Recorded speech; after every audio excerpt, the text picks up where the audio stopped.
X-Pac 12360. Featuring weekly news, insider commentary, and interviews with superstars, past and present from the world of pro wrestling. A new day is dawning for DX. And now, your host, Sean X-Pac Waltman.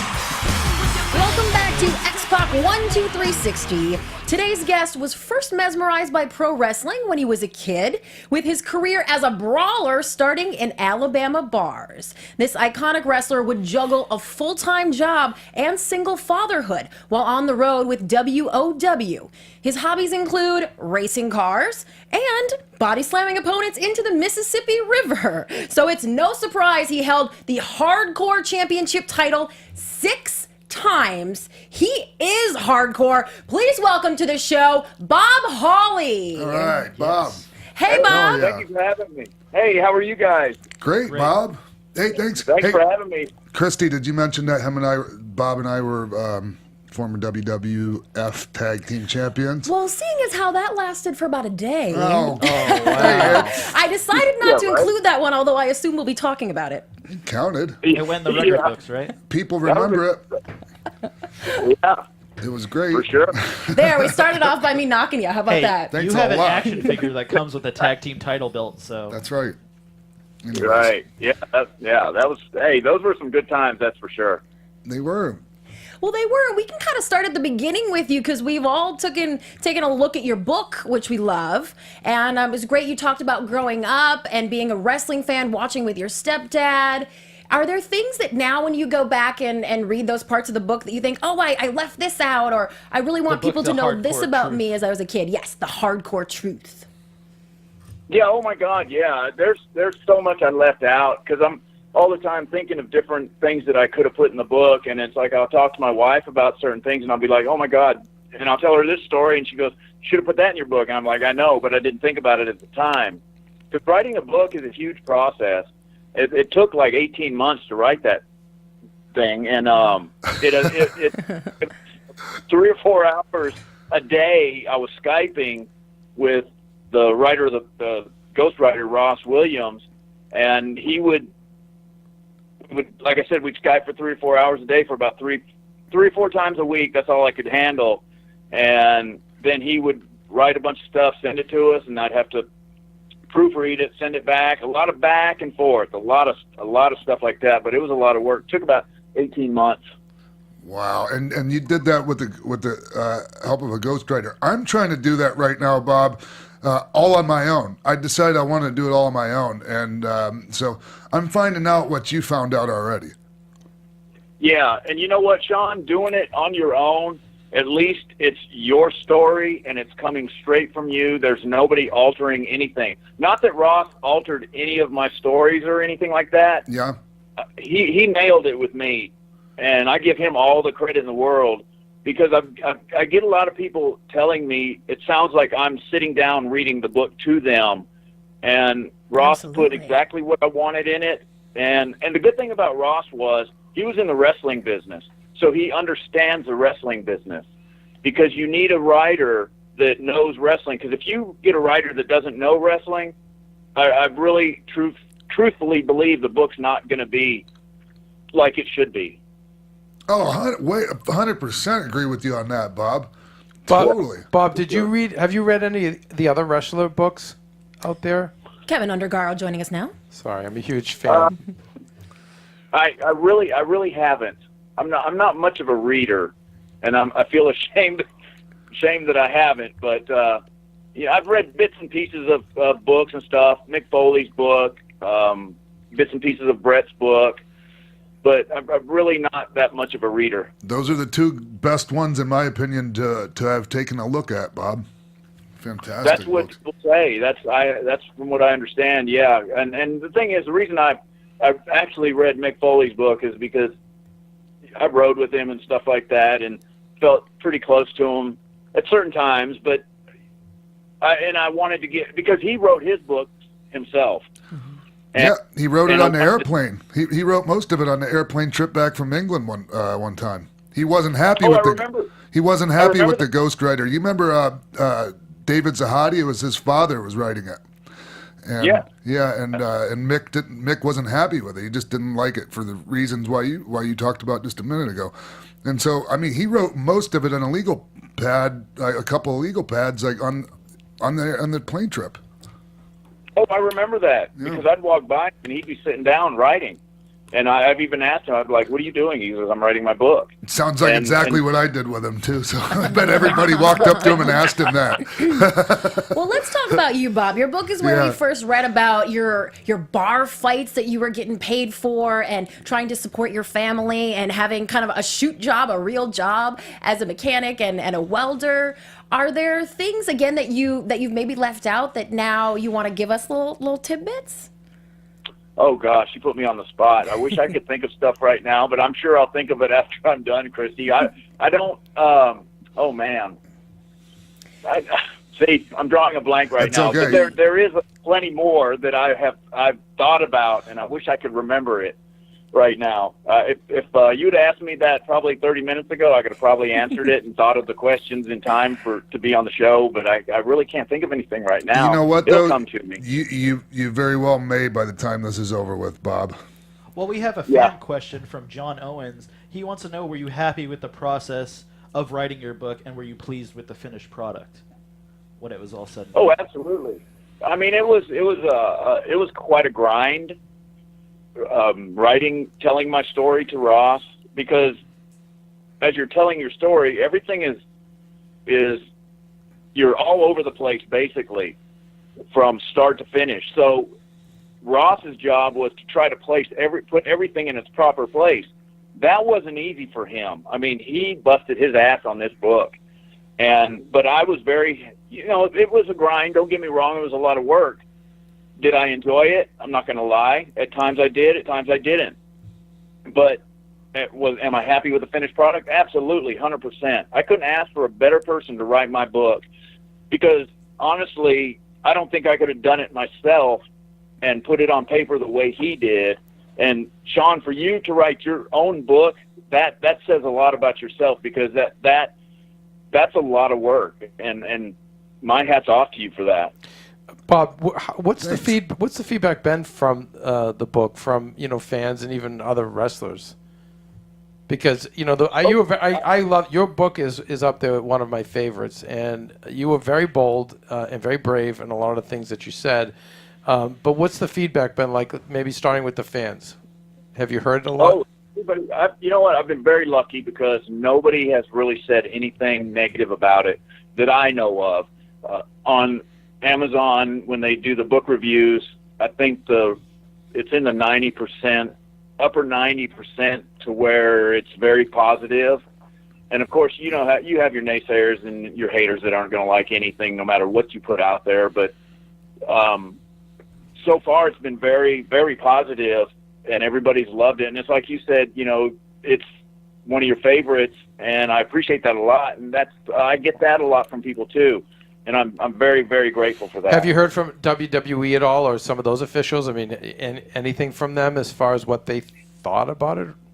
No. Nothing. I figured, see, the way I look at it, when I wrote that book, I wasn't out to get my job back in WWE. Because honestly, if I ever go back there, if I don't ever go back, I'm fine with that. Because it's not what I want to do anymore. I'm happy doing the things I'm doing. And when I wrote my book, I wanted to be honest about how I feel about certain things, certain people. But I also talked about the positives about the people that I didn't care for. But as far as anybody from the office, I really haven't heard from anybody. And so, like I said, if I piss people off, it's one of those things where... Yeah, they'll get over it, Bob.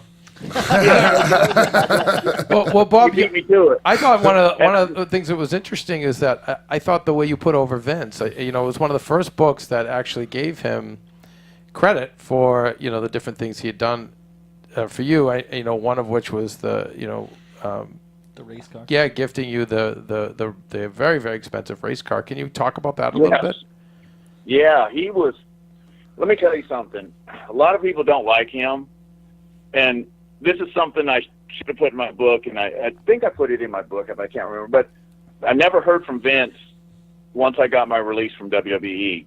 And I felt like at least I was owed a phone call from him thanking me for all the sacrifices, all the years I gave him. But that's neither here nor there. But Vince has always been good to me, no matter what. He's always been straight with me. And if I had a problem, I can go to him, whether he fixed it or not. At least I could go to him and talk to him and tell him exactly how I feel. But as far as like my injuries and stuff like that, I never had to worry with him.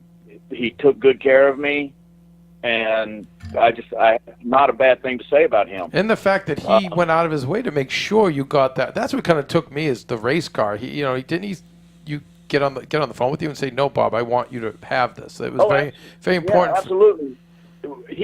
We were getting ready to go to Bristol, and we had just came back from we just got back from Greenville Pickens Speedway, and we were going through the car and everything, and we were getting it ready for Bristol, and I've always wanted to race at Bristol. So I was really what a great track that is. It's an amazing track. I'm not even a huge race fan, and I just had to jump in on that because Bristol is an absolutely amazing racetrack. Oh, I know. And you can hold it wide open if you got the balls to do it. Wow. But anyway, in a super late model anyway. The Cup cars, not so much. But anyway, we were getting ready and everything, and my phone rang, and so it was Vince, and he said, "Hey, Bob, I got my attorney we were on a three-way call with my attorney and so forth, and he said, we're not going to be able to keep going with the racing thing." And I'm like, "Oh, okay, well, what do you want me to do with this equipment? I'll be glad to sell it for you and then return all the money." I said, "I have no problem doing that. I know a lot of people that would want to buy this stuff." Because in racing, you get to know people that need stuff, and racing equipment, you can unload it to another racer, no problem. And I had one brand spanking new race car, hadn't even been on the track yet. We weren't even finished with. And then my primary car, which I loved that one. That's why the brand new one really just sat on jack stands most of the time, because my other car was so good. And so, plus we had 3 motors, all the tools, the equipment, the trailer, everything. And those motors aren't cheap. Those motors are $30,000 motors back then at that time.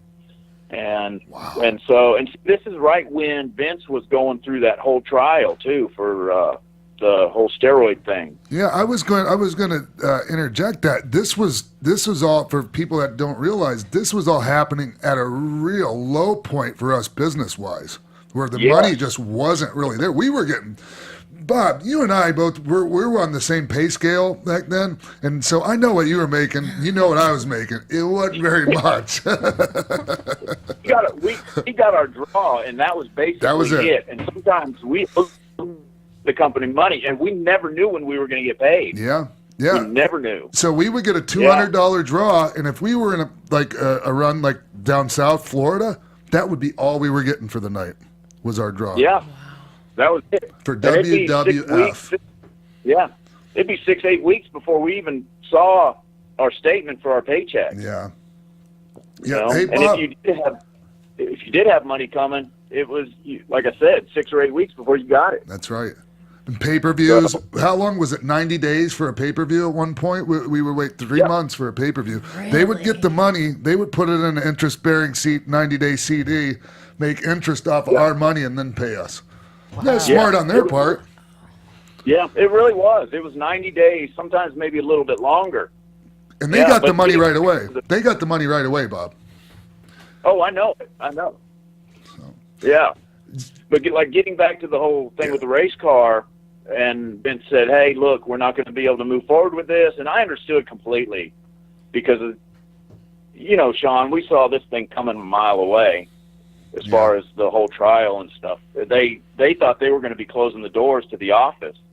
Right. And, they were already leasing certain floors out in the office that they didn't actually absolutely 100% need. They were leasing out part of the office building. Right. They were shutting down the kitchen, everything. They were shutting stuff down that they didn't need. And so he just said, "Hey, we're gonna need to cut this deal." And I'm like, "Okay, fine." And I said, "I'll sell everything, and then I'll have the money wired into the account or however you want it done. He goes, nope, I'm going to sell it to you. And I said, no. I was like, oh my God, Vince, I cannot afford that. I said, do you know how much this equipment is worth? And he goes, yes, I do. You know how Vince talks. Ha ha ha! Yes, I do. and so he said, he goes, no. He goes, I'm going to let you have it. I'm going to sell it to you. And I think he was screwing with me. He had to have been, because I was in a panic. Because I didn't know I was like, oh my God, how am I going to get the money to pay for this? There's no way. And even if they took it out of my pay, I would end up with nothing for years and years and years. You know, I was freaking out. So then he goes, I'm going to sell it to you for $100. I'm like, excuse me? He goes, $100. And I'm like, are you? I said, no. I said, I will sell it, and I will get you your money out of all this equipment and give it back. And he's like, nope. He goes, it's yours for $100. I insist. Stay on the phone with my attorney, get all the details and everything, and we'll send you the paperwork, blah, blah, blah. And he hung up. So, Bob, and, you know, go ahead, Bob. I'm sorry. Oh, and to this day, I never saw that $100 come out of my paycheck. Of course not. And Bob, why you? Do you think? Why me? Yeah. I honestly, I don't know. I can't answer that. All I know is when we were doing the whole racing thing, he wanted to, because I threw the idea out there about running the All-Pro Series, which it's like a feeder series to Cup and, you know, NASCAR. It's under the NASCAR banner, but it's like a lower tier feeder series. Below what Busch series? Below what Busch series would have been at one time? Yep. It's one step below that. Yeah. And so I threw the idea out there of sponsoring a race car and everything, and he was down with it. And he said, just, you know, give me the information I need and how much it's going to cost and all the equipment you need, which I had a lot of equipment anyways from racing. So it wasn't basically a startup team. I still had a lot of my own stuff. And so he said, hey, why don't we do it? And I'm like, okay, if you want to, that's fine with me. But why, you know, the generosity? Because, I mean, unless he's generous like this with everyone there, you know, we always hear conflicting stories. But, you know, why do you think with you that he was so generous? Honestly, I don't know. I really can't answer that. I wish I knew the answer because I would definitely tell you. But I think, you know, Vince does a lot of stuff, a lot of good things for people that nobody knows nothing about. That's right, Bob. I was just going to say that. He does so many things people don't know because he's not doing it for a pat on the back. And no, I honestly believe he does it because it feels good. It feels good to do nice things for other people. What are some of the things you've seen him do over the years? I can only tell you, like, I don't want to get off into the weeds here, but when I went to my first treatment for prescription drugs, I was out and we weren't making any money back then. So I was worried, okay, I got to go to treatment. And so now I'm not going to be working. I got paid $30,000 while I was in treatment. I wasn't getting paid I was getting paid 10 times less that for that amount of time. So I mean, little things like that, you know, Bob. Yeah, I didn't mean to cut you off. No, I cut you off. I'm back to you. And Bob, when you had mentioned you didn't get the farewell phone call from him, I'm asking you and both you and Sean, is that customary back then for Vince to give you the kind of, hey, we're going to let you go call? Like, is that something you expected? No, but it would be nice. No, I just feel like, not that it was owed to me. Please don't think that I thought it was owed to me, because I don't. I just figured it would have been nice because I gave 15 years of my career, and I lasted 15 years with that company. I thought for sure Vince would call me and say, hey, you know, we're going our separate ways, but I just want to thank you, whatever. You know, I just thought that's what he would do, but hey, it doesn't matter. I mean, he's a good man, despite how others feel about him. I know he's always been great to me, and I have no issues with him, because people come up to me and say, I've heard all these kind of things about Vince, this and that, and I'm like, I don't know what you're talking about, because he's always been great to me. But very interesting I'm to just hear. saying it would have been nice. It would have been nice. Sure. But Sure. Have you talked to him since then? no, I haven't. I haven't really talked to anybody since I left there. And you haven't been by to visit when they've been near you, like when they've come to town or anything? Nope. I think haven't. everybody would be really happy to see you, Bob. Be honest with you. Yeah, it's you know what? It's one of those things where I don't want to put myself out there because I'm afraid of rejection, I guess. I know what that's like. I'm just being honest. I know I'm a grown ass man, but I'm still afraid of rejection. I really am. Wow. You mean from the guys you knew back in the day seeing you again, or the new guys? No, not the new guys. I'm not worried. I could care less about them. I mean, I'm talking about the guys I've worked with and stuff. I don't think it's not that they would reject me. Don't get me wrong. Maybe that's the wrong word to use, but I know they would be glad to see me. But I don't know. I don't think of it as Vince would be happy to see me. I don't know. I just don't know. He would be so happy to see you. Everybody would. I don't want to get off on a tangent here, but trust me, Bob, they would be so happy to see you. Yeah, but you talk about Vince being a straight shooter and being so honest and caring and giving, but in your book you talk about how you were supposed to be Umaga's spot in WrestleMania battle against the Billionaires. So where did that miscue come that like Vince told you one thing, but then that wasn't executed at WrestleMania? Right. And you know what? That's the wrestling business, though. And I got over it, and I had to. I had no choice. It's like, what am I going to do? Go in there and say, hey, you're going to put me in this show. Otherwise, no, it don't work like that. It's one of those things. It was always in the back of my mind anyway that, hey, there's a possibility I can get pulled because it's happened before. Sean, you know how the wrestling business is. Oh, yeah. And there's no guarantees. And I had my hopes up, like this is it for me. This is my big deal right here for WrestleMania, my big WrestleMania moment. But it didn't happen. Yeah, was I pissed? You're damn right I was mad, and I felt like I had every right to be mad. But I had to get over it. Sure, and that makes me think about, you and I knew we were going to win the tag titles. We won them. Right. So happy. I'm thinking we're going to have a little bit of a run with this. We lose them the next day. We did. We lost them the very next night. Yep.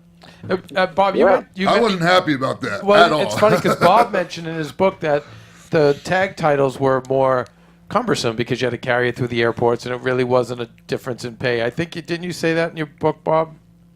Well, they were a pain in the ass to tote around. And I don't remember making any more money with them, so I would have to agree with you on both counts, Bob. Right. And the thing is, you're not a real champion anyway, but it's nice to have that label. Yeah.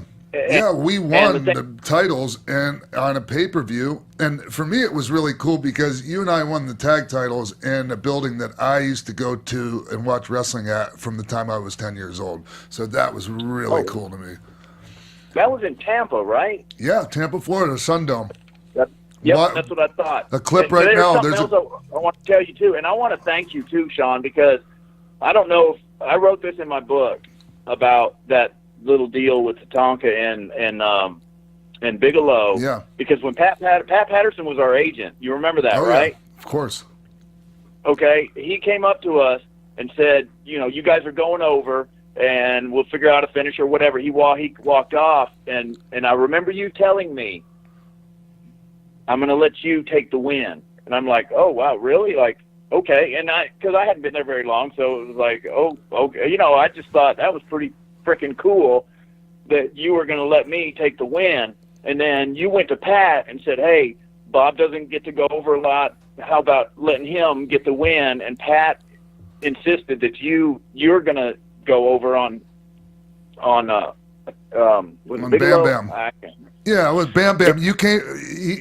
Tatanka hit the Bam Bam slammed me and went to the top for a moonsault, and Tatanka hit the ropes and dropped an elbow on me and knocked him off. Remember? Yep, that's right. That's right. But I remember you saying to Pat, "Why can't we let Bob get the win?" And he said, "It's not what Vince wants. He wants you over." And you insisted. You argued with him for like a minute about the whole thing. That's just how I felt. Now, looking back at it, I understand why they wanted it that way, but I just felt like, because you and I were in the trenches together, and I know what it's like. I knew exactly what it was like to be going through that same shit. Because, excuse my language, we weren't that. I might have been in the clique or whatever, but we were kind of on the same level as far as where we were on the card and where we were, pay wise. So. I was getting benefits of the clique, but not money-wise or schedule or anything like that. Right. Yeah, you were hanging out with them. Yeah, right. You were hanging out with them, but getting all the heat, but none of the money. Right, yeah. But I've never, ever forgot that, and I've never, and I wanted to tell you I appreciate you doing that. And back then I didn't understand it, but as being in the business for all that time, I get it now why they wanted you over. I understand that, but I just wanted to tell you I really appreciate you doing that for me. That means a lot, Bob. I don't think I've ever said anything to you about that before.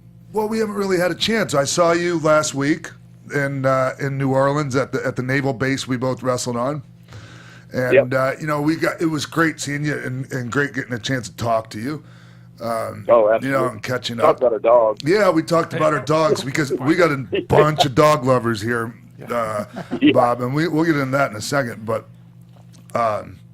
no, it made me not to change the subject here, but when we were in Belle Chase Naval Base for Wildcat Sports last week, the funniest thing happened.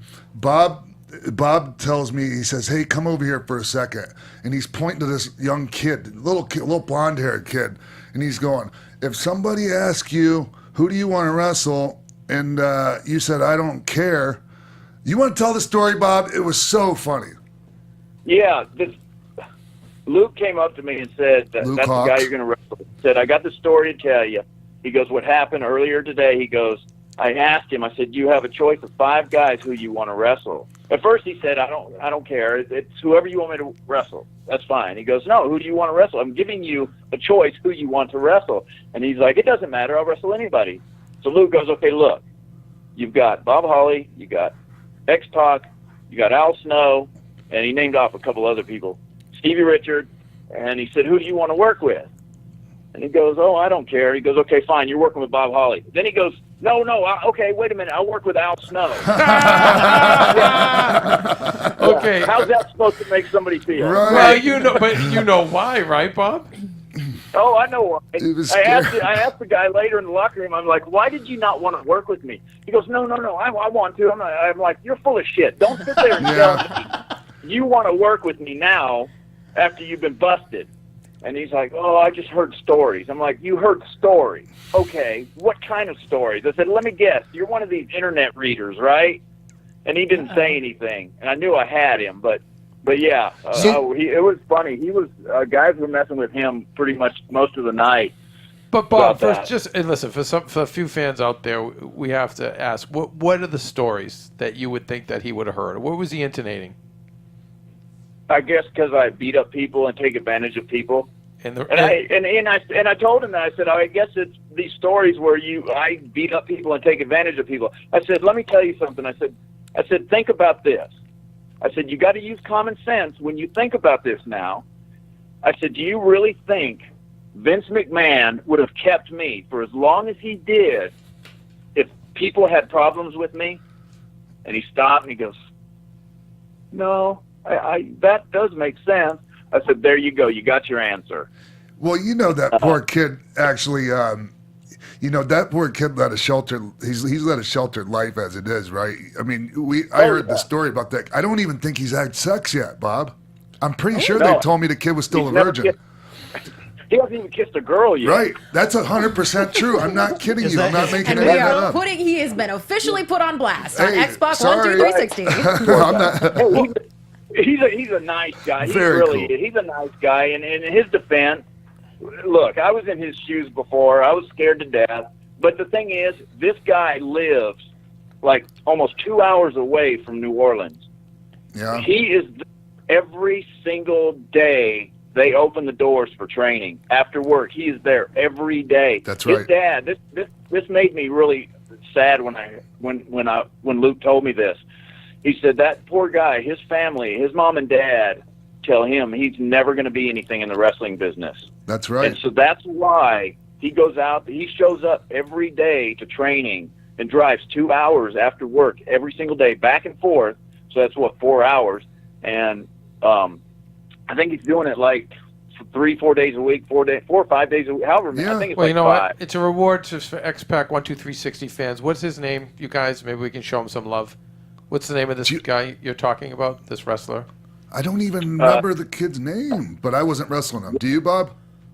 Yeah, We can get it and we'll bring it up in our close. We'll get it. We'll have it by the close or by next week. But you know, Bob, I'm interested that you're so impressed by that, because reading in your book, you did the same thing for a lot of years, working a full day and then driving all night to get to wrestling shows, driving the next morning and going straight back to work.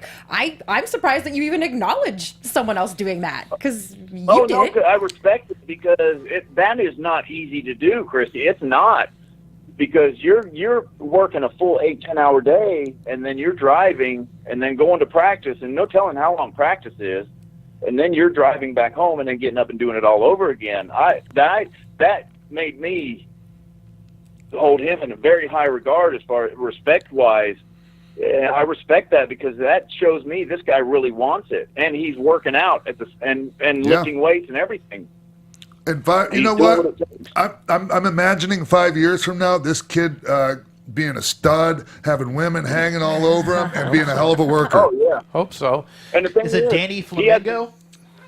He hasn't been around long, and he's a pretty good worker. He's not bad at all. Yeah, I did a good job with you in there. What makes you think it's Danny Flamingo? It makes me think it's Danny Flamingo because I see this skinny guy. It's not in pink. Danny. It's not Danny Flamingo. I wouldn't have guessed that. Although, shout out to Danny Flamingo. I think I'm bigger than Danny Flamingo. I'm looking at their Also, may or roster may not be a right now. virgin. Now, Who knows? see, I've seen him work before, because I've done previous shows for Luke before in the past, and I've watched this guy work, and he's pretty damn good. He really is. He gets experience underneath him, and there's no telling how good this guy's going to be. It's so great you're a champion. And speaking of having this kind of shoot background and then also being a champion of young workers, can you touch on Tough Enough? Because I feel like Tough Enough brought you to the next level, exposed you to fans in a different way, but I would love to know your thoughts on it.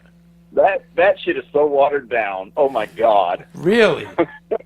Which Tough Enough are you referring to? I mean, I can imagine it's number 3, but I'm just, for argument's sake, I'm just curious which one. I'm talking about the slaps to the chest. That's what me and my fiance remember vividly. Is slapping the kid hard enough in the chest and leaving the red mark on him.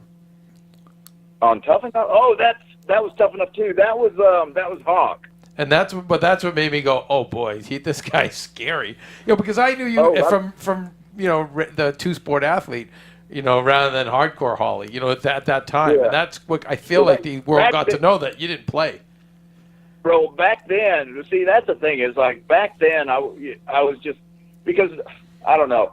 You have to, like Sean knows, you have to find yourself. When you get into wrestling, you have to figure out who the hell you are.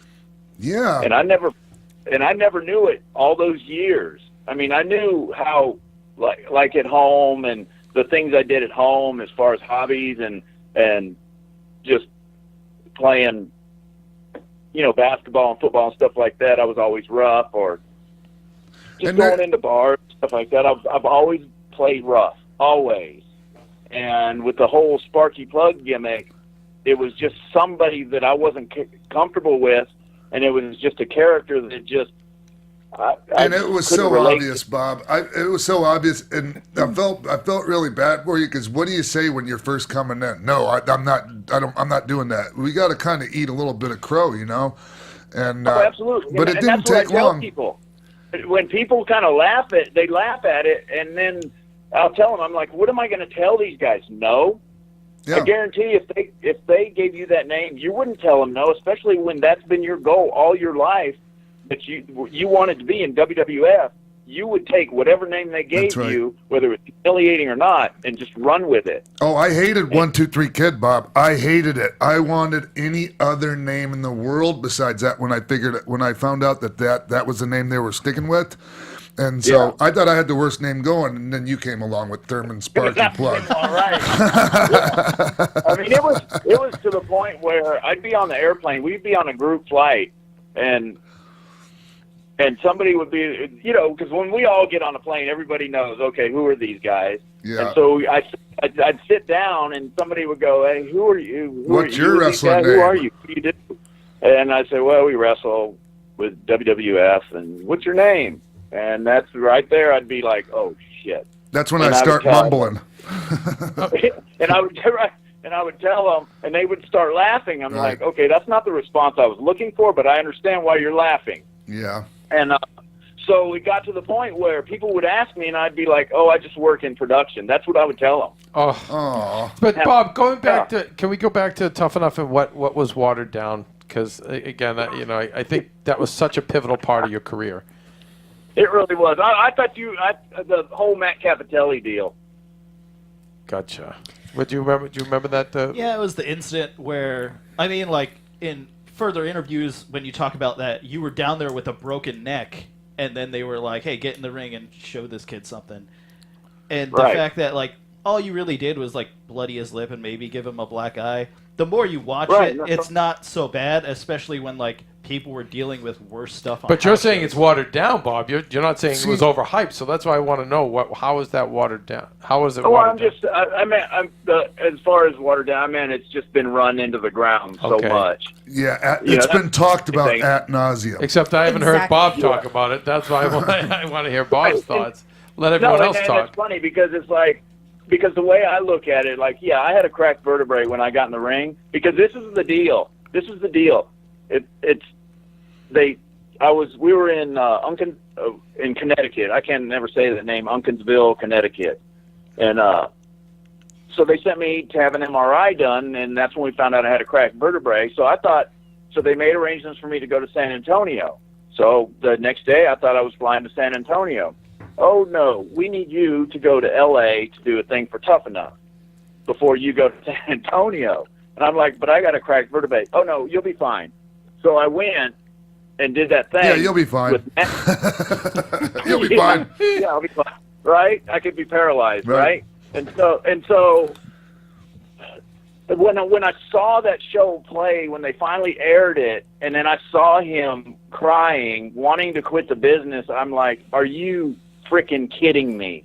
Yeah. You've got to be kidding. Because let me tell you something. I can't tell you how many black eyes and how many bloody lips I've had, and I never got on national TV and cried about it. Not one single time. I can't tell you. Sean has had many black eyes and bloody lips and busted noses and this and that, and has never cried about it. A couple weeks ago, he came in with a broken foot.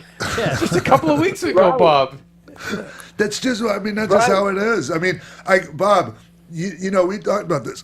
You know, I'll cry in 1 second just thinking about my dog, but I can't remember ever once crying about something like that. I can't. I just and for the people that, this is just my take on that Matt Capitelli thing. For the people that were shaken up by that, I think most of them probably just have never experienced, you know, much violence in general in their life. Maybe they've never been in a fight. I mean, that really was nothing. It looked 100 times worse than it was. I have to tell you. The guy walked out of there. He could still eat his food. He could, you know, I mean, that was one of my rules is like, I don't care how hard you hit me as long as I can eat my food afterwards. You know, you can break my nose, back my eyes up. I need to be able to eat. Something I found really ironic about that whole situation was Bill DeMott being the guy that consoles him and tells him everything's okay when, like, everyone has this whole stereotype of, like, you being a bully and stiff with people and so aggressive in the ring, and you're really just, like, a big, nice softie. And Bill DeMott has this persona of being, like, so caring on this episode of, like, no, come here, sit, Matt. It's okay, you'll get through it. Meanwhile, in real life, everyone that's, like, trained under him said he's just, like, a drill sergeant and doesn't care and treats people like shit. So I just thought that was very ironic. Yeah, that was a huge oxymoron, wasn't it? I mean, really. It was like, yeah, I mean, he was consoling him and everything, and I'm like, are you kidding me? Did you say anything to Bill? Did you say anything to Bill at that time to be like, dude, what are you doing? Like, you're You're not training him in the right way. Actually, I didn't because I was recovering, so I never did talk to him. I think Bill and I probably had talked about it, but I can't remember the conversation. I know we talked about it, but I honestly can't remember the conversation. But yeah, it's like you always. I mean, it's not ballet what we do. It's a rough business, and I did the same thing with Randy Orton on a nightly basis because that's what they asked me to do. And Randy never, not one time complained about me being too rough with him. And that's just the way I wrestle a lot of times. And because I don't mind it back. If I'm going to do something to you, I'm fine with it back. And that's the way it is in wrestling. Like I've wrestled not a million times, but I've wrestled a bunch of times with Bradshaw. And let me tell you something, if you get in the ring with him, you better be ready to take it, and you better be ready to give it back. You're damn right. Because if you don't give it back, he'll be pissed. Yep. Before we get off Tough Enough, Bob, I do want to ask you if you watched the most recent season last year, and if there was any of those contestants that you wanted to give a little beat down to. Like, do you think they take it more seriously now? I think a lot of them aren't wrestling fans. That's true. I really believe that. Many I admitted think they that. see it on TV and go, "Oh, I think I'll try that," and that's what they do. And they know nothing about it, like that one guy that didn't even know who Hulk Hogan was. You mean the one that was in New Orleans last week? ZZ? No, that wasn't. No, It wasn't easy. No, You didn't remember Hogan. It but- was oh gosh, what was his name? Oh my God, he didn't know who Hulk Hogan was. Either way, that's ridiculous Was it the Yeti for guy? anyone, for just anyone that's not been under a rock, for the last 30 years to not know who Hulk Hogan is. Bob, would you ever go back as a trainer if they asked you? No. No? No. Not even just No, for Tough and Enough I'll this tell you series? why. Okay, please. Because I'm happy doing what I'm doing, and I don't like look. It's great for if that's what you want. I have no problem if that's what somebody wants to do, but it's not for me anymore because I don't want my life dictated anymore, because they do dictate your life and they do take control of your life, and I don't want that anymore. Go ahead. Do you find it interesting that Shawn Michaels, of all people, who doesn't seem like he likes his life dictated either, would return to train people? Well, the thing with Shawn, it's situational with him.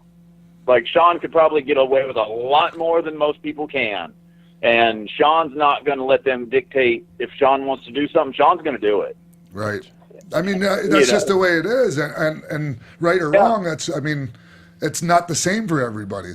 I mean, it isn't. It's every situation is different. Every individual talent is handled in a completely different situation, and a lot of it, honestly, Bob, a lot of it has to do with how much that individual talent needs the company. Absolutely, you're right, and Shawn has been the master of getting away with a lot of stuff. I thought you were talking about me for a second there. Yeah. That right? too. So, yeah. But, I mean, look, I'm not knocking it or anything. It's just not for me anymore. I don't want that pressure anymore because I enjoy what I'm doing now. I like being in control of me. I like making my decisions based on what's best for me. And not that they make decisions what's best for you. They just control a huge aspect of everything you do. Understood. What about for a season of Tough Enough, though? Just if it were more for, Oh, I would be for that in a heartbeat. I would. I don't want to move to Tampa either. That's another or Orlando. I'm sorry. That's another reason I don't want to, is because I don't want to move to Orlando. Would you ever be interested, Bob, in going to the Performance Center for like a guest training, for a week or something like that? Oh, absolutely, 100%. I would do it in a heartbeat. Yes, I would. And see, that's the thing. Like, look, I respect Hunter as a worker and everything else.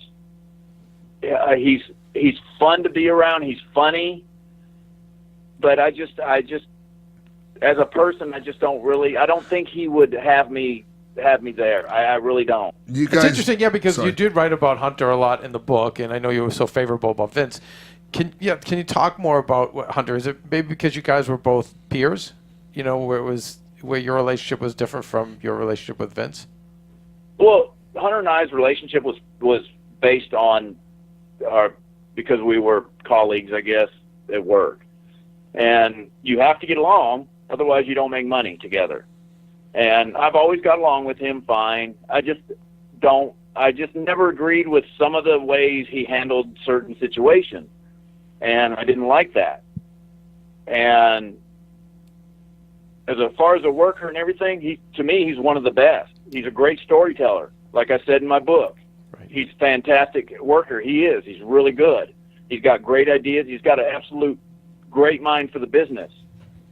But on a personal level, I never really cared for him that much. What was some of the situations that came up that were difficult? There was never any situations that were difficult. Okay. Never. Like when I worked with him, he was always very gracious when I worked with him. He gave me a lot. Oh. He worked. Hunter worked for the match. It didn't matter who he's in there with. It doesn't matter who he likes or who he dislikes. If he's in that ring with somebody, he's working for that match. Yeah, see, that's why I feel like you two were very like-minded in that way. Bob, Bob, I'm pretty sure, if I remember correctly, at SummerSlam 95, Hunter's first pay-per-view match in WWF was with you, correct? Yes, it was. It was. And hell of a match. Right? As far as work-wise, we work well together. And Sean knows this. He's very funny. He's very, like, he's got sarcastic humor. He's very funny to be around.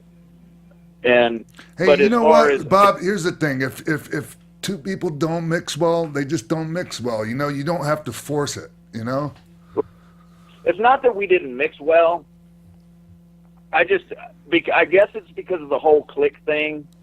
Where that rubbed me pretty wrong. Sure. As far as things that went on. You know that. Yeah. It's not no secret. Didn't care for all that stuff. Yeah, of course. And I get it too, Bob. I get it looking at it from other people's perspectives. I can totally see why we had so much heat. Well, guys, talk to the fans. What did you not get? What are we talking about here? Oh, I said I totally do get it. No, I mean, like, how did you and Bob get along when he wasn't getting along with your friends? Well, here's the thing. As far as like, Bob and I always got along great. The thing is okay, the five of us are still individuals. Okay, we're a group and we all stick together. But there were often times that I didn't agree with other members of the clique, and I'm sure they didn't agree with me on things. So I mean, and we all kind of went about things a little bit different, and I wasn't as cutthroat as the other guys.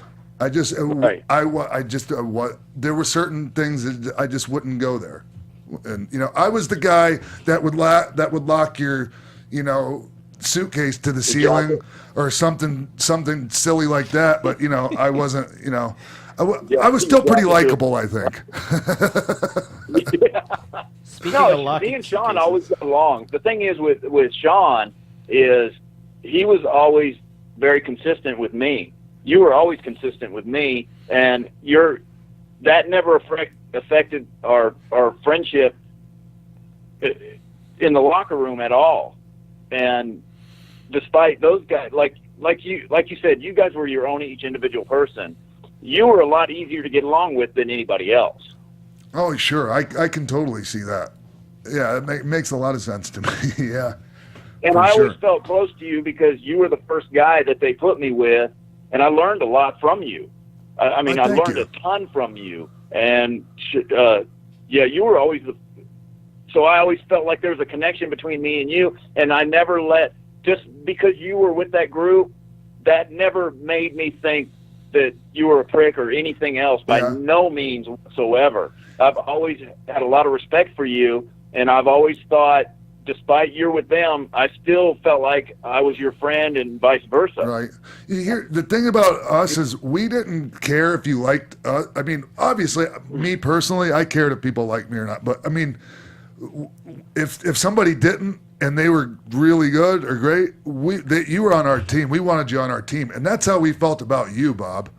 Even though like it was pretty clear that you didn't like us collectively, you were so good that if you ever watch the Click documentary on the network, we talk about you.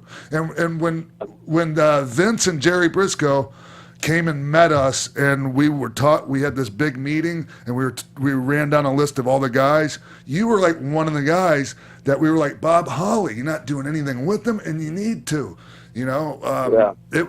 So, that was the thing about us that a lot of people didn't realize. We were going to bat creatively for a lot of guys that we knew didn't really care for us much. Yeah, but are like you going to bat for Bob, and then Triple H is like, no, I don't want to use Bob. No, that was a meeting with all of us in the meeting with Vince and Jerry Briscoe and the 5 of us.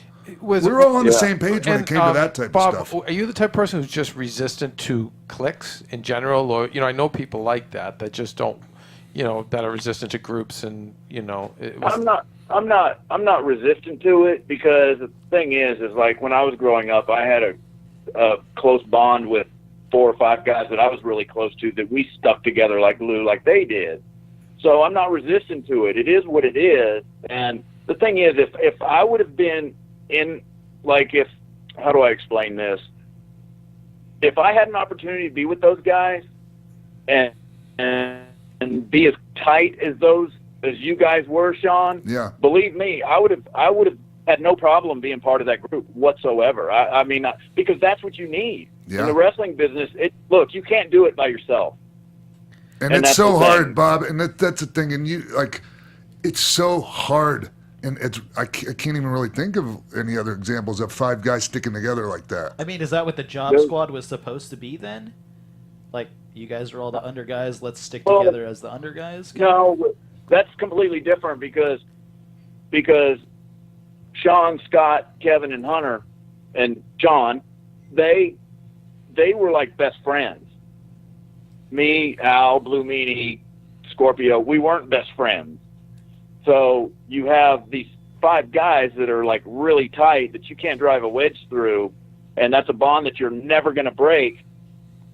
That, to me, that's a positive in the wrestling business, because you've always got people that have your back no matter what. Because wrestling is a cutthroat business.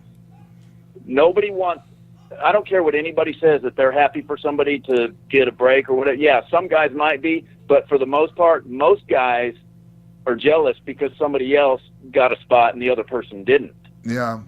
It's just human nature. It's human nature. And so if I could have had that bond like they had, if I could have been in that bond, yeah, you're damn right I'd have been right there with them. But it's just unfortunate I didn't, because I always had the mindset, well, I'm going to go out there and work hard, and hopefully something will happen on my own. But you come to the realization you can't do it on your own. And wrestling. And unfortunately, like, the talent and the hard work and all that oftentimes isn't enough. If you're not good at maneuvering politically and all these other things, I hate to say it like that, but it's true. So where was the disconnect, though? So that's what I'm not hearing. I feel like Bob, like, everything seems lined up for why I thought you guys, even with you and Hunter, would mesh. Where do you think the disconnect took place where it didn't happen? I knew you were gonna go there, because I always thought Hunter really never cared for me. Huh. He never gave me that impression, but I always had that in the back of my mind. Hunter never really liked me. I knew he liked working with me, but as a person, I never felt like he really ever liked me. That's interesting to hear you say, because I personally, I find you very likable. Here's the thing, Bob. We all kind of, like, collectively used to think that, you just had a chip on your shoulder.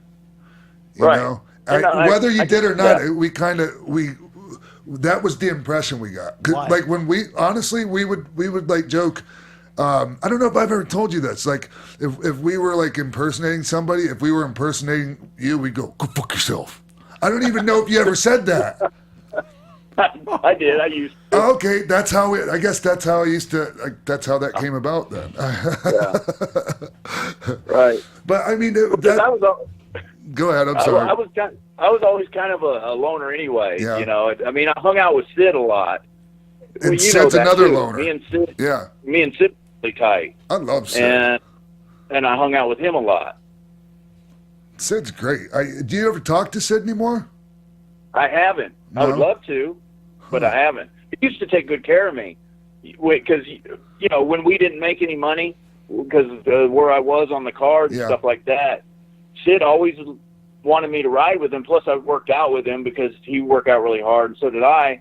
And he enjoyed working out with me. But he would never let me pay for the rental car. He always paid for. We shared a hotel room. He always paid for the hotel room. That's back when everybody was bunking up. That's with right. 3, 4, 2 room. Yeah, And Lex Luger did yeah. that with me, Bob. Like just like Sid was good to you like that. Lex did that with me because we weren't making any money and they were, and that was really No, cool. Right. It was, and he didn't have to do that, and I really appreciated that from him. Because honestly, I don't think I would have been able to stay if he didn't do that. Right. And that was a huge difference in me lasting as long as I did too. It's amazing to me, Bob, that you lasted 15 years Long run. in one run without any like leaving and coming back. And didn't also last that without long. the political support, you know, Yeah. to have done that on your own. Right. That's amazing. And see, and I think that's why you guys probably thought I had a chip on my shoulder, because I wasn't good at playing politics. Right. It's like, and I was never good at that, and maybe because I just don't know how. Maybe I don't. And the first thing that would come out of my mouth is like, "Okay, go fuck yourself." Okay, Right. whatever. You know, it was that, and that's probably where you got that from. Bob, do you have any regrets in those 15 years?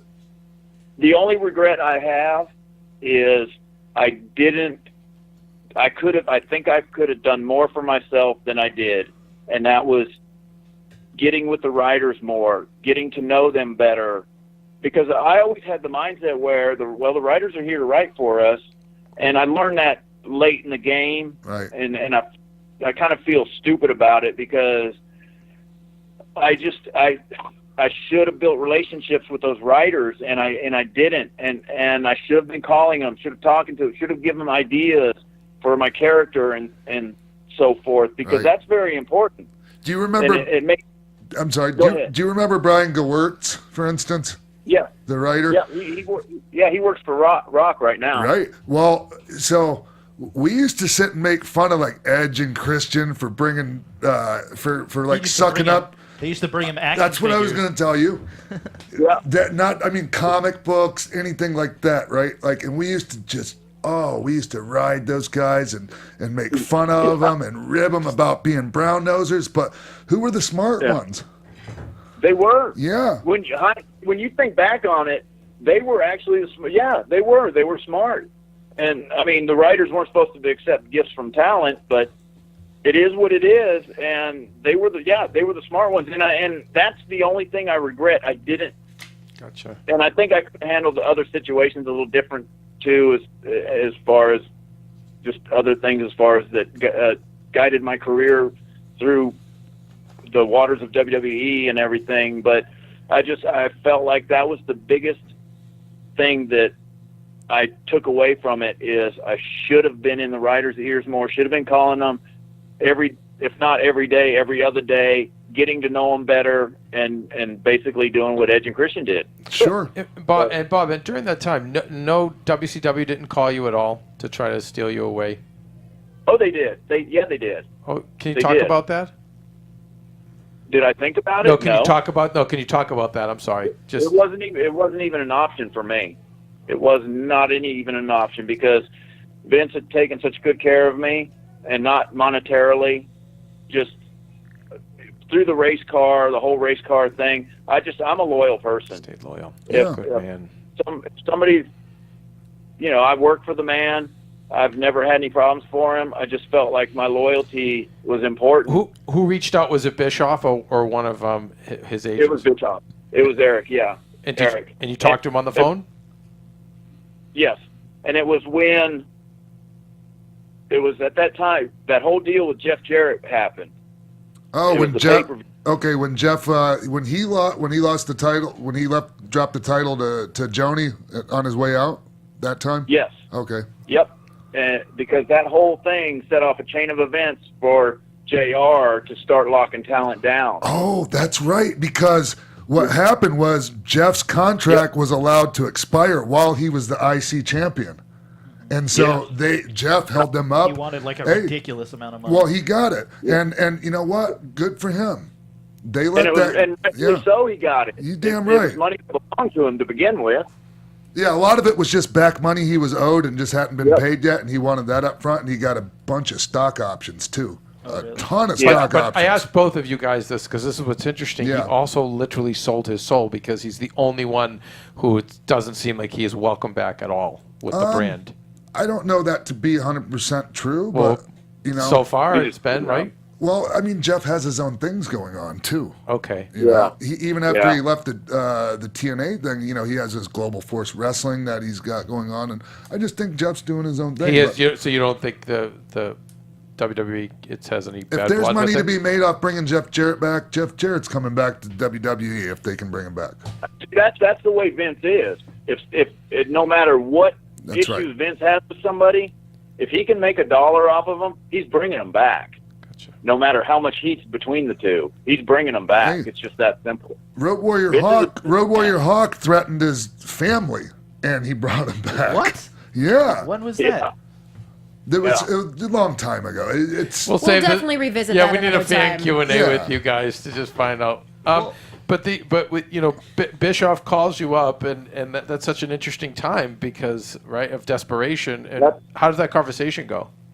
Well, that was when the Monday Night Wars were just kicking off, and Kevin and Scott have already went down there to Atlanta, and so the guys, Lex went, and Macho Man, all those guys started going. Yeah, I was gone. And Eric called me and said, "Hey, whatever they offer you, we'll double it." Wow. And so I was like, "Okay, thank you, and I'll let you know." It wasn't a very long conversation. And so when we were in Cleveland, and JR came up to me and said, "Hey," he said, "we need to sit down and go over your contract. I want to make an offer to you, whatever." And I said, "Okay." I said, "I have a number in mind, and I'll get with you about it." And so we met the following week, and he said, "What do you have in mind as far as numbers?" And so I told him, and he looked at it and he goes, "Well, I wasn't quite thinking that high, but okay." He said, "Vince told me to do whatever I have to do to keep you." And so that settled it. And the thing is, with me, it wasn't about the money, basically, with going to WCW. Yeah, I could have went to WCW and made twice what I was making with WWE. But for me, it's not about that. It's about being happy, being comfortable where I am, because I knew everybody where I was at. I knew the cameramen. I knew the production people. I knew the boys. I knew everybody, and I was comfortable where I was at. Yes. And Bob, I'm sorry. Yeah, did I want to work on top? Yeah, I wanted to, but you know what? I wasn't going to. So, but it was about being comfortable where I'm at in the locker room with me. Because if I'd have went to WCW, I'd have basically been walking into a jungle of people I really don't know. I don't know how this operation works. I don't know how anything works around here. And so it was about being comfortable and happy where I'm at. Plus, loyalty is a big thing with me.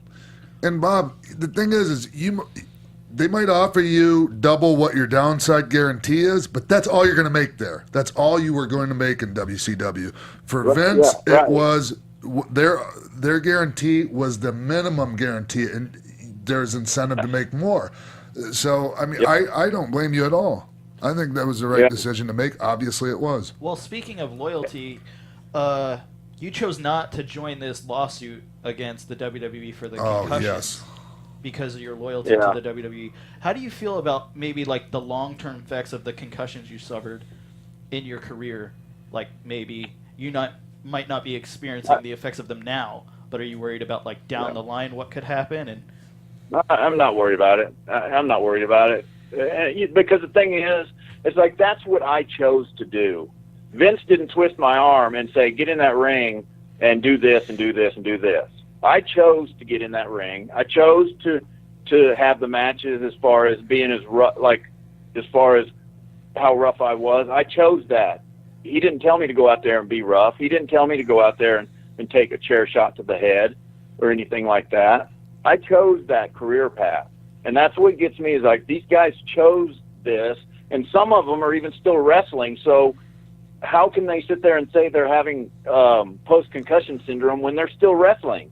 Yeah, I don't understand that. It's a crock of shit, if you ask me. Yeah, I'm with you on that, Bob. I try to when people do things, instead of just blasting them I try to understand why they do them, and some of them I have to blast them, and some of them I understand because they're desperate, you know. Yeah. I get it on a case by desperation. case basis, but I'm with you on this, guys. So many of these guys, Bob, have worked the majority of their career somewhere else before they even got to WWF or WWE. Oh, absolutely. So Yeah. I mean, I don't get that. Like, this is nothing like the NFL Well, there are concussion people lawsuit. in this lawsuit that are still wrestling now. Yeah, Like- correct. Like you said, yeah. Chavo Guerrero is still wrestling for Lucha. Yeah, that's something I was going to bring up too. I don't understand that to save my life, because he is still wrestling. He's still doing Lucha Underground and all that, and how he can do that. I don't get it. I really don't. Confusing. Wow. Bob, are you still in touch with anyone who do you keep in touch with from the day? I keep in touch with Billy Gunn. Him and I will probably keep in touch till the day we die. Oh yeah. Yeah, he's such a good guy. Isn't he, really though? is. He's a guy, like, some people might think, oh, he's kind of an asshole or whatever. No, Billy Gunn is such a wonderful guy. Such a Yeah, wonderful, he he's is a such a great good guy. dude. Great Yeah. guy. He is. He's fun to be around. He's basically Funny? If you walk in the room, yes, he's the life of the party. He really is. If there ain't no, if he walks into a room, he's the beginning of the party, because he's such a good dude. He really is. Not party drinking wise or anything like that, Right. but just having a good time. You Yeah. know, that's Billy. He's just a great guy, and I can't say enough good things about Hey, him. Bob, I was wondering if you still talk to or keep in touch with Rene Dupree. You was happy with her, didn't you? Yeah, I had to. You know, I mean, No. what made me think of it is, besides the fact that you kicked his ass, is that he was like one of the people that was trying to recruit people for this concussion lawsuit. And I had issues with him in France. And he tried to say on Twitter that I was lying, which isn't the case. I don't even want to go into that. No, But- Sean, let me tell you, this guy has problems with everybody, because when he was with the company, he didn't get along with many people at all, and he basically wore out his welcome with car rides and everything, because he had no respect for anybody. And and what's funny is, after that whole incident with him and I talked about it, and we got it swept under the rug. We shook hands, and he even apologized and everything. I should have told you I got a ticket and everything, and otherwise none of this would have happened. And I thought everything was fine. And then I hear a few months ago, or 6 months ago, however long, it wasn't very long ago, but he gets on this rant on some podcast about me and Bubba Ray Dudley and a few other guys. And it's like, I thought him and I had buried the hatchet with this whole thing, but apparently not.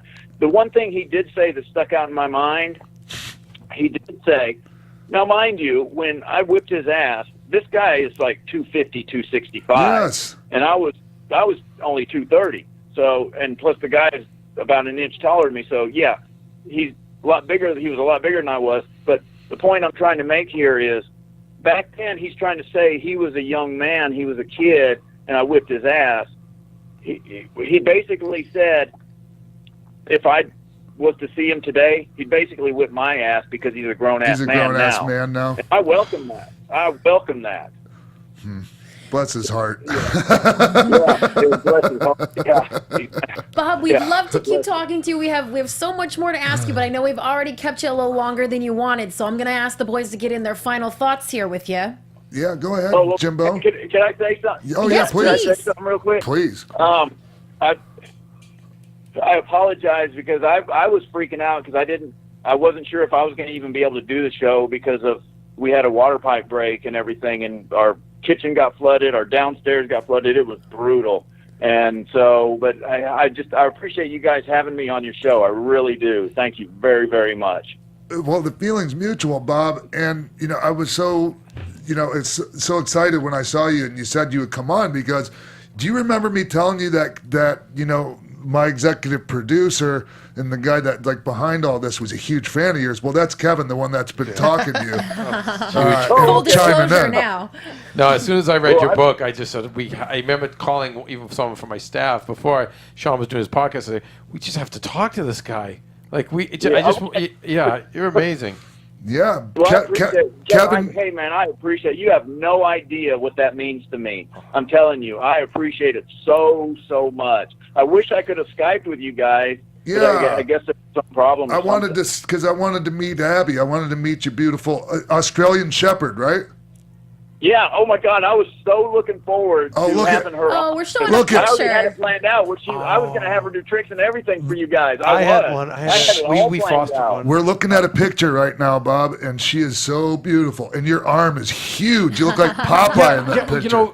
Bob, how much working out are you still doing? You're still obviously in ring shape. I mean, what do you do for your regimen? Well, first of all, I'm not on the gas anymore. Okay. Not anymore. Not even a little, Bob? Not even just a little test?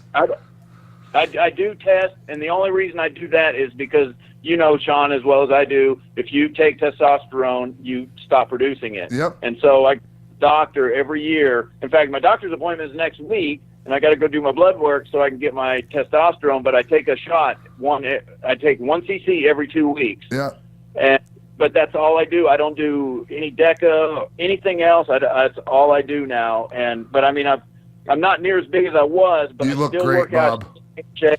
You look amazing, man. You look amazing. When I saw you and when I saw yourself and Al, and both of you guys are a bit older than me, and you look way better than me. And I mean, it motivates me, man. I'm back training and got my diet dialed in, and I look at you guys, and that's inspiration for me. And Bob, it's also, I know it wasn't the right time period for you, and you were even injured when they did some of the shoot stuff in WWE. But I know you talked about it in your book, and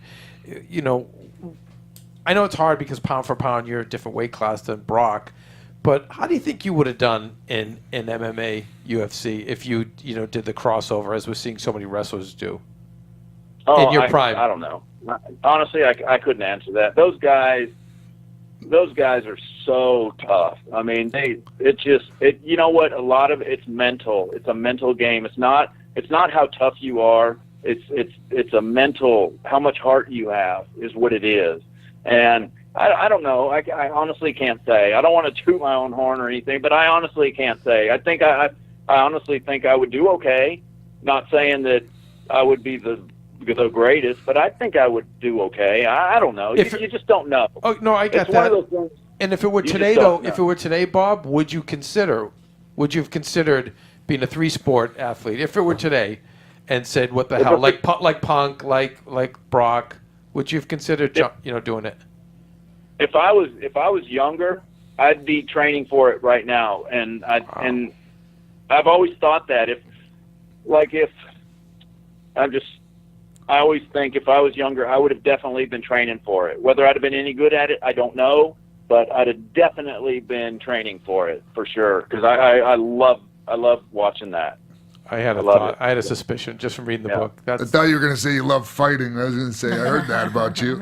Well, I mean, I enjoy that because it's a challenge. I've always enjoyed that because it's a challenge. You're going into the unknown.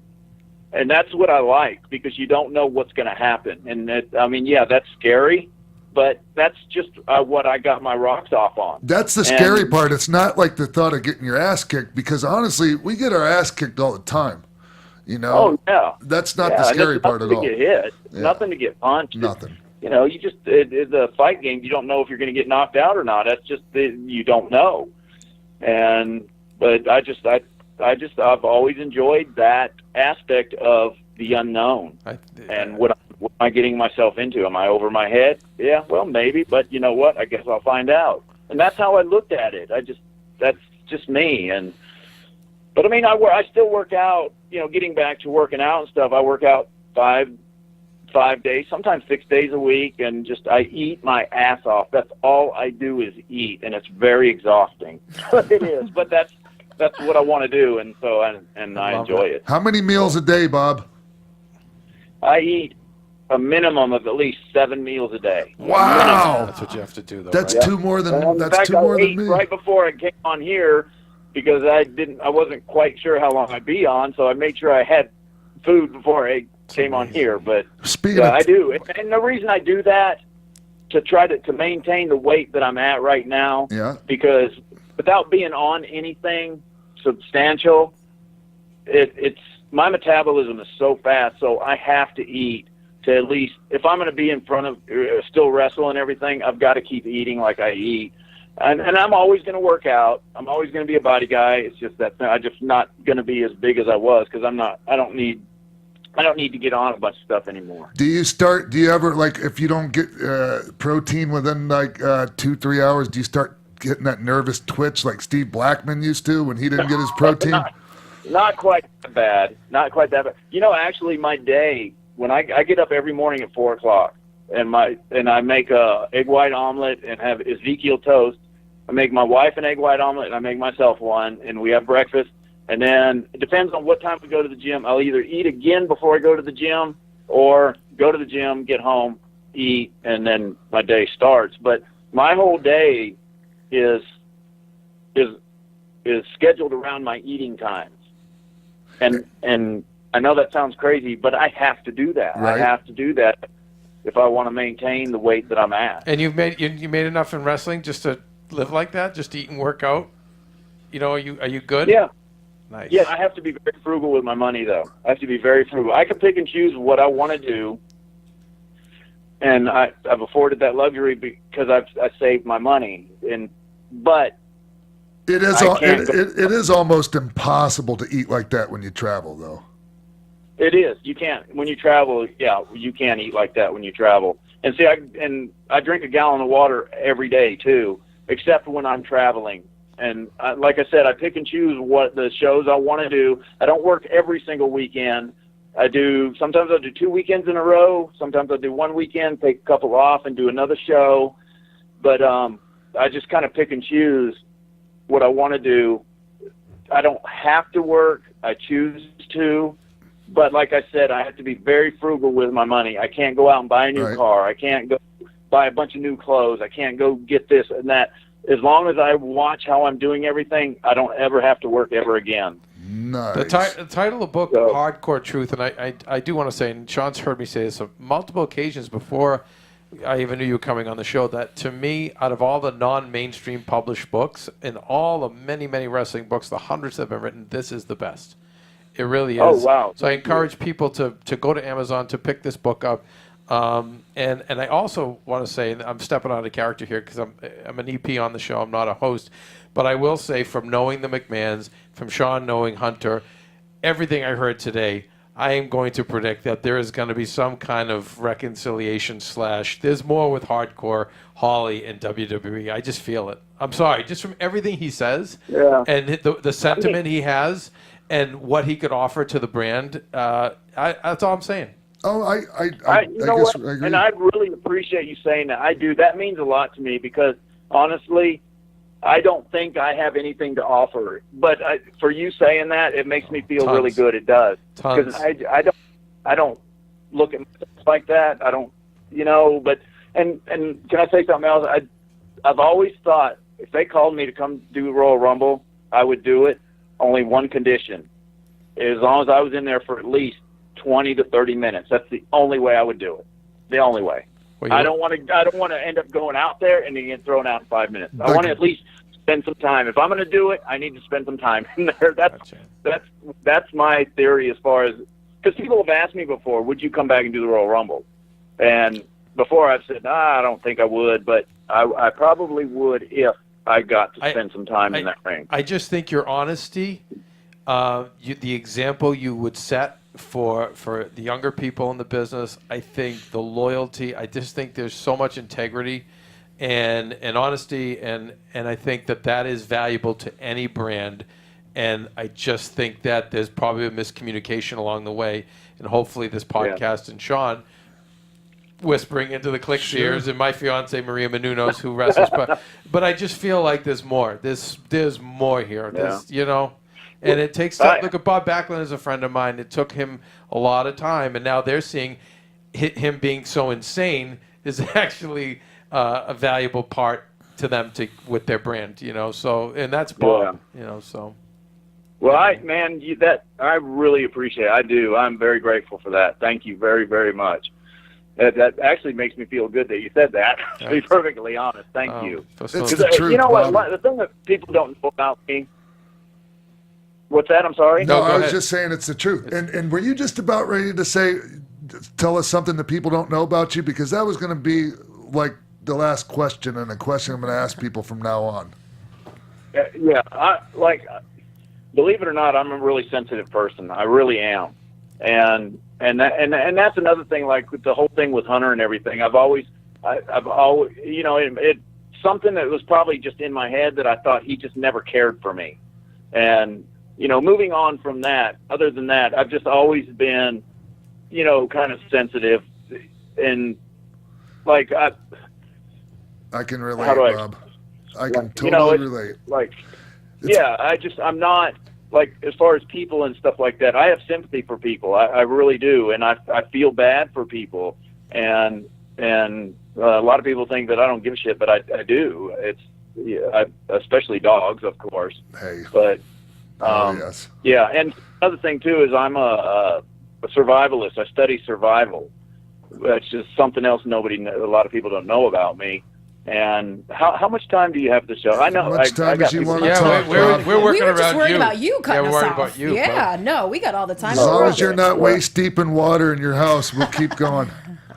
My wife's handling everything, but I know I need to get out there and start helping her. But anyway, I study survival, and I've always like this show that comes on the History Channel. It's called Alone, and I want to ask you guys your honest. I want an honest answer from you guys. Yeah. I sent an email to that show, and I got a reply back, and I actually told them who I was as far as wrestling and everything, which I think it's important because why not use the name? 100%. Yes. No, smart. So, right. If the whole world knows who I am, I think it would benefit them to have me. Because the concept of the show is this. They take 10 people.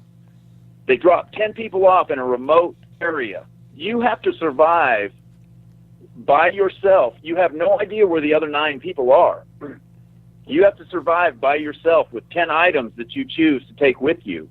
I mean, they give you some extra few things here and there, but for the most part, you only get 10 items to survive off of. Well, I've been studying survival for years and years and years, and I have all kinds of survival stuff. And right now I'm currently reading an Army book, an Army survival book. It's really, really thick, and I'm not much of a reader, as I said before, but I'm so into survival. That's I'm trying to learn as much as I can. But anyway, so I sent them an email, and they sent me a response back that they had already picked everybody for season 3, and I'm hoping that they pick me up for season 4. And I even planted the seed in their head that there's isn't there like 4 million people that watch wrestling around the globe on a weekly basis? And I even told them that, and I said, just off of my name, I would think that the ratings, whether people like me or not, if they knew that Bob Holly was on this show, hey, we want to see how he's going to handle this, if he's going to survive or not. Bob, I'm a TV producer. I've heard of Naked and Afraid. I've never heard of Alone. So just right now, you just let 250,000 people know about that show. So already you brought them value. Oh, good. And the thing is, Bob, in your heyday, Bob, there were 12 million people watching our between the two shows. There were 12 million at the time. So you have all those fans as well. That's what Sean's trying to say. Exactly. Is like so listen, Bob. If you're okay with this, Sean can connect us and let me get in touch with. I know people at the History Channel. In fact, I know person who runs it. Let me get in touch with them if you would allow me to. I think that's a absolutely. no-brainer for them, not for you, bet. for them. Because I even told him, I guarantee your ratings would go up. Not that I'm a big draw or anything, 100%. but just because of the wrestling world and the wrestling fans, they would be curious. And the whole concept of the show is you see how long you can outlast the other 9, and you have no idea when the other 9 tap. You have no idea. You can be out there for anywhere from 1 day to 365 days. The longest the 2 seasons that I've watched, season 3 is fixing to start, I think, December 4th. But the longest that the guy had stayed out was 53 days, or 56 days, 56 or 58. And that's with, you get items to survive with, and that show Naked and Afraid, those guys last 21 days with absolutely nothing, no clothes, no nothing. Right. But, you know, so you can at least last 3 weeks. But point being is I've been trying, you know, I sent them an email and everything, and I'm hoping that I can do the show, because I would love to do it. Yeah, anyway. I wouldn't want to have to outlast hardcore. Good Did luck. you send them your video that you made for the show? What's that? I heard in an interview you were about to go shoot like a video, like a video package to send to them. Yeah, they because they you don't have to, but you can go out and shoot a video of showing survival techniques out in the bush and everything else. And I never got the opportunity to do that because of my schedule, but we never got a chance to go do it because I spend a lot of time in the woods. Whoa, I just hit on my phone. I spend a lot of time in the woods usually during the summertime, but this year I didn't get a chance to because I was in Europe quite a bit. But yeah, it's one of those things where and the thing is where most people end up. The reason they tap is because, number one, your mind starts playing tricks on you, especially when you get to that point where you're starting to get hungry. And number two, these guys have these families, and they start missing their loved ones. And so, and Sean knows as well as I do, we're on the road all the time, so we're used to being away from home. And I have no problem with isolation whatsoever either. And that's the thing, is that isolation gets to you, and missing your family gets to you. And it's a mindset is all it is. And if these guys can just get it, because your mind is so powerful anyways, there's so much you can do if you put your mind to it and just work through it. And that's the key is it's a mindset thing. It's not so much physical, it's a mindset.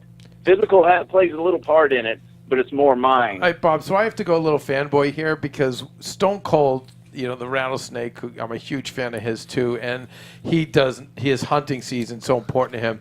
I just feel like you guys have a lot in common. What's your relationship like with him, or what was it like with him? Oh, me and Steve have always got along good. And because we're just two rednecks, I guess, you know, so because we can relate to each other very well. That's what I figured. I've always got along good with him. Always. Have you done Steve's show yet, Bob? Not yet. We were supposed to get together on it, and it just hasn't happened yet. Oh, he's the best. To me, he's the best out there, and I would even after this, I would totally listen to that, every bit of it, every minute of it. Yeah. Bob, what if they did a whole celebrity season of Alone? Like, what other wrestlers do you think you'd want to go up against? Do you think Steve Austin would survive for a while? I think Steve would do great. You know who would really do good is Brock. Yeah. Oh. Brock's one of those kind of guys too. He is.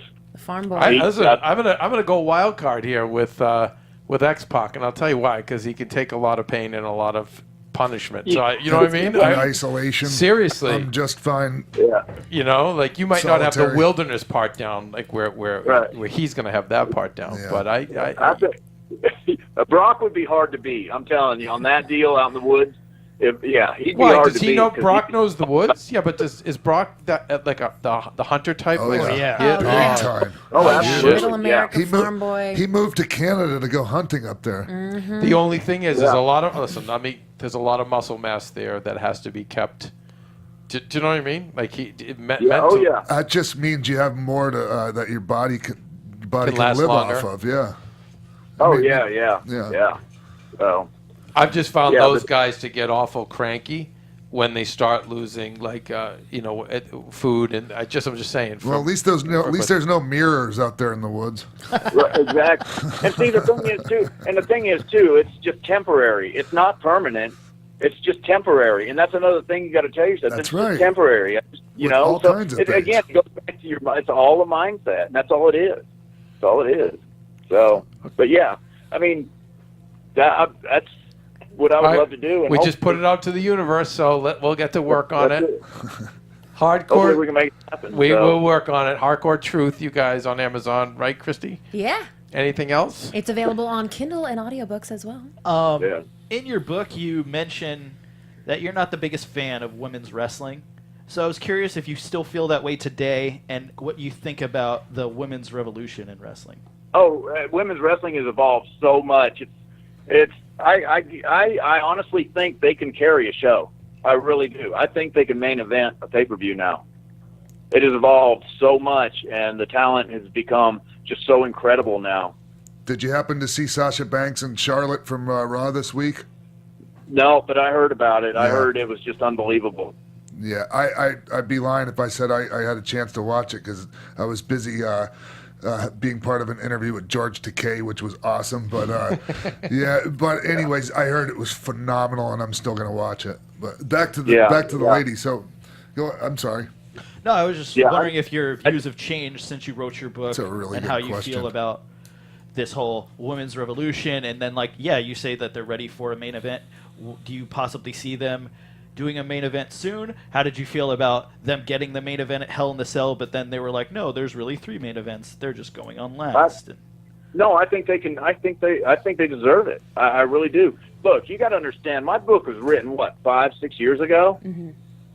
Look where women's wrestling was back then compared to where it's at today. It's completely different. I mean, women's wrestling is just taken. To me, I think it's taken over. Bob, do you recall from the day? This is always my question to people. What of those female wrestlers from back in that era could compete? Not dominate, but could at least compete with the girls of today? I think Beth Phoenix, Molly Holly. Molly Holly. Hell yeah. Yeah. Oh gosh. Help me out here, Sean. What's Leilani Kai. Oh, you're just talking about from our era. That's way before. I'm just thinking awesome women wrestlers. The ones I'm thinking of are obviously Medusa, Bob. Yeah. Yeah, like Medusa. She could hang. Absolutely. Oh, hell yes. She could probably still go today. Yeah, she looked amazing good. at the Hall of Fame. Yeah, she was. The Victorias, I the like Mickey those. Jameses. The women now, they just go out there and they're hard hitting now. Yeah. They're hard hitting, and they bring it, and that's it's incredible. My hat's off to them. They deserve it. They deserve the top spot. Do you follow Lucha Underground at all? No, Oh, not at all. because women wrestle I'm not- men there. I'm not much into nothing but high spots. I'm not much into all that. Bob, we really appreciate your time today. We're like really, really going to let you go now. I promise. Sorry, Bob. Sorry, because we just. Because I got It's too much good stuff to chat with you about. What's that? There's too much good things to talk to you about. Oh, I can keep talking forever, but I would love to come back on, and this time when we get where I could Skype with you guys, because I got to get Abby on the show. Yes, We would you love do. that.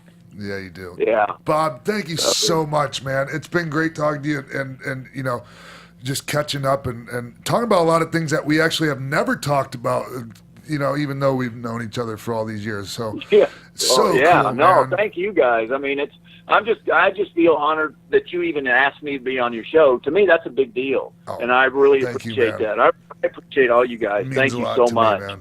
Thank you so much, Bob. Have a great one, man. Give a big hug to All right, Abby. thank you. Bye-bye. Absolutely, I'll do that right now. So I'll talk to you guys later. All Thank right. you very much. And we should probably mention his. So we mentioned the book. Is he on social media?